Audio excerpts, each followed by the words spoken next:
সবাইকে তাক লাগিয়ে দিয়ে আদিবাসী স্বাদের ডিম রাঁধুন নিজের বাড়িতেই। এই রকম ডিম কারি রেসিপি আজ করব আমার হেসেলে। তবে হ্যাঁ, এইভাবে ডিম রান্নার সময় কিন্তু খুব সতর্ক থাকা দরকার।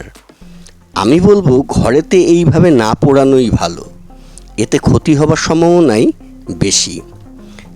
আমি একটা পেস্ট করা মশলার জন্য 1 চামচ জিরে, 1 চামচ ধনে, কয়েকটি শুকনো লঙ্কা নিয়ে ভিজিয়ে রাখলাম। ডিমগুলোকে ঠিক এইভাবেই পোড়াতে হবে।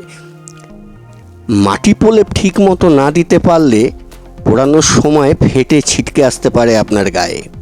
তবে আপনি যদি ঠিকঠাকভাবে রান্নাটা করতে পারেন, এই রেসিপির স্বাদ বাড়িয়ে তুলবে। পেস্ট করা হয়ে গেছে। গরম কড়াইতে তেল দিয়ে দেবো, দিয়ে ততক্ষণ আমি ডিমগুলোকে ঠিক এইভাবেই ছাড়িয়ে নেব।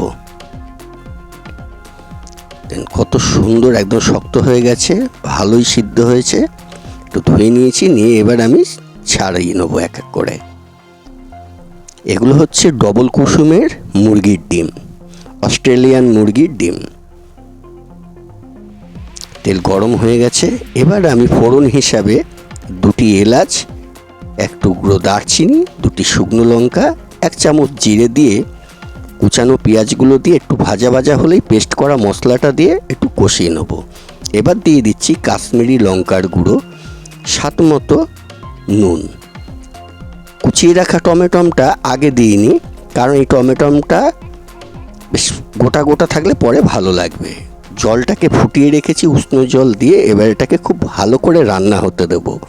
তবে এই স্বাদে মনে হবে যেন একটাই উপকরণে রাঁধা হয়েছে। এই রকম রেসিপি যদি পারেন বাড়িতে করে খান, অসাধারণ লাগবে।